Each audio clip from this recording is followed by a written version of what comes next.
Hi everyone, today we are going to do a plant watering routine and it's pretty simple. I just do it in the mornings. I kind of keep track of when's the last time I watered a plant. Based on that is when I will go ahead and check on the plant to see if it needs watering. If it doesn't need watering that time, I'll check in a few more days. That's pretty much how I gauge it. But there are some plants that just tell me that it needs to be watered based on how it looks or feels. And one of them is right here. This is my variegated rubber tree, or my Ficus elastica taniki. Right now it doesn't actually need to be watered. I can tell based on the leaves. So when I touch it and it doesn't feel as firm, it starts to feel a little flimsy. And there's one leaf in particular that tells me when it needs to be watered. And I talked about this on my Instagram before. This leaf right here tells me it needs to be watered when instead of sticking out at this angle, it droops down lower. So by having certain plants, over time, you learn more about that plant to see what it needs, and plants will show you what it needs.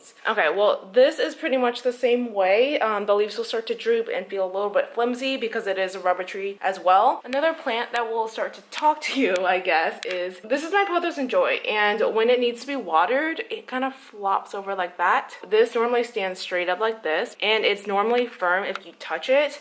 But some of the leaves right now are feeling a little bit flimsy, and once I water it, just give it like 24 hours and then it will perk right back up to normal and it'll feel all firm again. While I also check my plants based on a moisture meter, a lot of them will just tell you based on how it looks. I will also show you based on my moisture meter. So I love this guy, and I talked in a video before, I think it's called How Not to Kill Your Houseplants. Using your finger and just sticking it in the soil works very well. Since I do it in the mornings, I got sick of getting soil in my fingers all the time, and there's no guessing with this. In my phone, I have this note section all about my plants, like when I got it, last time I fertilized, last time I repotted. I also do keep track of watering too to make my life a little bit easier, so I can tell when's the next time I actually have to check again, because you don't have to check on every single plant if you know that, okay, this plant needs to be watered around every 10 days. You don't need to be checking like on day 2, day 3, day 4. You know, like if the more plants that you have, the more complicated that can get. If you only have a few plants, then you can go ahead and do that because it's not going to take you very much time. But if you have more than, I would say 10, that is going to start to take you a whole lot more time. The only thing is, if I know that it doesn't need to be watered, I might go ahead and just aerate the soil with this, because I don't want the soil to just get lodged in there. I will go ahead and show you with a couple of the plants and what exactly I do to water them. So with my Pothos and Joy, I already told you that I know it needs watering based on how it looks and feels. This floppy little guy right now is very thirsty, so I'm gonna show you with the moisture meter as well how dry it is. Okay, so if you could see that, it's very dry. If the plant isn't already showing me signs it needs to be watered, if I stick it in the soil and it tells me that number, like this one is, I will go ahead and check in multiple spots just to make sure. There's been times where I check in one spot and it says it's a little bit dry, and then I check in another spot and it tells me that it's still moist. So I would never want to overwater my plant based on just checking in one specific area. But I'm gonna go ahead and water this guy because I already know that it needs to be watered. I'm gonna turn on the sink and I'm gonna kind of hose it down a little bit. I hope this is a good angle, like that. So just make sure that the water is not too hot and not too cold. That's not good for your plant. So the water seems to be good now.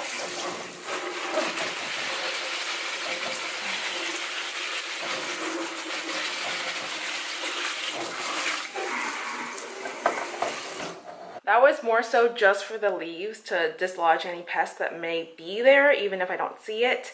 But I didn't water all the way through. So what I'm going to do now is I'm going to use the filtered water to water it through and make sure it goes through the drainage holes. So I tend to use my filtered plant water, as you can see that label and drawing right there. Pour it in like that. Let's see, this guy's thirsty. Okay.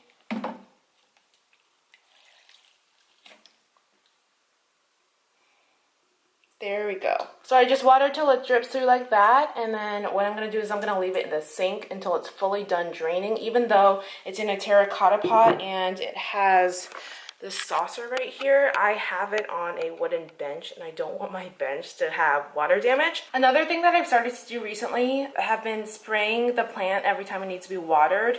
And this is my plant spray made of neem oil, which I made a video on before. And I will just spray the entire plant down, including the soil, like all over the leaves, all over the soil. So I'm gonna go ahead and leave that there. And I'm not going to show you with every single plant. This is just like the gist of what I do. I know that my fiddle leaf fig does not need to be watered, but what I'm going to do is just aerate the soil with this. In between checking my plants, I will rinse and dry this part because I don't want to possibly contaminate another plant if there's something going on with a plant that I may not know of, if that makes any sense. Go ahead and rinse it and then dry it. This is actually a towel specifically for my plants because I don't want to be using the ones that I use for my plants. So here's a fiddle leaf fig. You can see the meter. It doesn't need to be watered and I know that, but I'm gonna go ahead and just aerate the soil with this thing and just be gentle. And I'm just gonna go through the soil like that and aerate it. If it's a tropical plant, I will go ahead and mist it. Just the leaves though, I don't go down to the soil. And misting the leaves is kind of a controversial topic in the plant community, I guess, but I do it and it works for me. And here is my plant mister, and I just have some filtered water in here. Okay, I need more filtered water in here. So I have more filtered water in here. I'm just gonna go ahead and mist the leaves.